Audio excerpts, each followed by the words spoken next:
Madame Bernier, votre programme électoral, est-ce qu'il est bien reçu sur le terrain, là, selon ce que vous observez? Mon Dieu, c'est simple. Tous les éléments de nos priorités actuelles pour le Parti libéral du Canada se relèvent surtout lorsque je fais mon porte-à-porte. Les gens, les familles, nous parlent justement des places en garderie. Ça, on a fait la confirmation qu'on allait octroyer là, des nouvelles places en garderie. C'est ça qui est important de dire parce que, bon, les conservateurs, hier, on l'a su, ils nous ont confirmé en déposant leur plan qu'il n'y aurait pas de nouvelles places en garderie. Ils proposent plus un crédit d'impôt. Un crédit d'impôt, ça va pas créer des nouvelles places, ça va juste pouvoir renchérir les gens qui en ont moins besoin. Alors, il faut prendre en considération qu'un crédit d'impôt, ça vient donner un crédit d'impôt à quelqu'un qui a déjà une place en garderie. Ça n'en crée pas, malheureusement.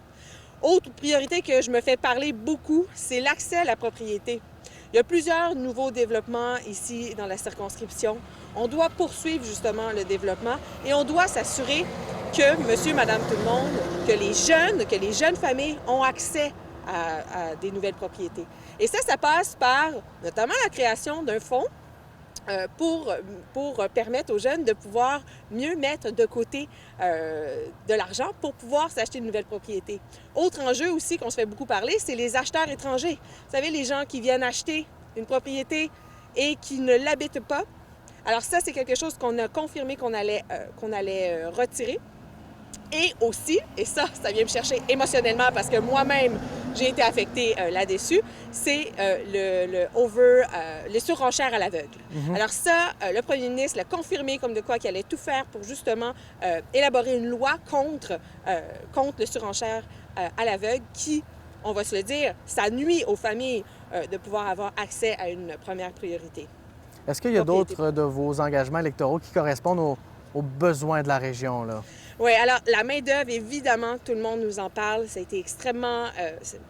C'est un enjeu qui est là depuis quand même un bon petit bout. Parce qu'on va se le dire, les enjeux de la main-d'œuvre, ça passe par le fait qu'il y a plus de gens qui partent à la retraite que de nouveaux travailleurs.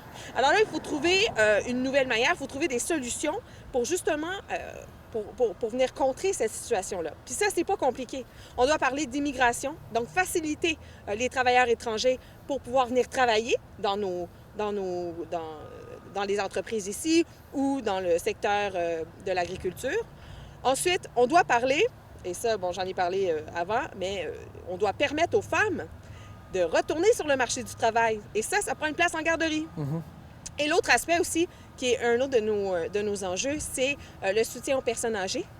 Les personnes âgées qui désirent pouvoir continuer de travailler, bien, on doit s'assurer que fiscalement, elles ne sont pas pénalisées. Alors, il y a un crédit d'impôt qui est confirmé pour venir en soutien avec tout ça. Alors ça, je pense que ça avait toutes les bonnes pièces de solution pour justement venir contrer les enjeux de main-d'œuvre ici dans la circonscription. La question de l'environnement, Ouais. ma question est bien simple. Quel parti a le meilleur plan là, pour lutter contre l'urgence climatique, justement? Bien, écoutez, ça a été confirmé que le Parti libéral du Canada était celui qui avait le plus d'envergure. Les climatologues, les professionnels de l'environnement, Stephen Guilbeault l'a confirmé aussi. Notre plan, au fait, est concret, a des mesures concrètes, a été même coté 8 sur 10. Donc, il faut savoir que le plan gouvernemental en environnement du Parti libéral du Canada est un projet concret qui va pouvoir justement s'élaborer pour les générations futures. Sinon, il reste 11 jours à la campagne. On est dans le dernier sprint. Comment allez-vous déployer vos efforts là, pour être efficace sur le terrain, entre autres? Ben oui, ben c'est vraiment intense. Je pense qu'il y a une grosse effervescence face à ma candidature. J'ai beaucoup d'invitations à faire des rencontres avec des gens du secteur du commerce. Après ça, avec plusieurs élus.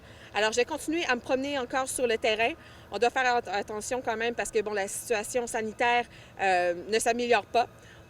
On doit prendre toutes nos précautions, mais la campagne électorale va de très bon train et je suis persuadée qu'on aura un changement pour l'élection du 20 septembre prochain, qu'on aura un gouvernement libéral dans la circonscription. Parce que vous avez répété à maintes reprises que ça prend une voix forte à Ottawa, mais ça veut dire quoi, une voix forte à Ottawa? Bien, une voix forte, c'est quelqu'un qui a justement un carnet d'adresses et qui est capable de comprendre les aléas de la politique et comment interagir avec les différents ministères, être capable d'amener les projets dans la région et pouvoir soutenir nos élus locaux pour justement développer la région. Mais ça prend quelqu'un qui va pouvoir être en mesure d'aller cogner à la porte des ministères pour faire avancer les projets. Et ça, je suis persuadée que je suis la personne appropriée pour ça. Est-ce que ça pourrait faire en sorte que des projets pourraient avancer plus rapidement dans Beauport, Côte-de-Beaupré, d'Orléans, Charlevoix, si justement on a un député qui a les clés de la voiture? Exactement, c'est exactement ça, au fait. Il faut quand même concevoir le fait que,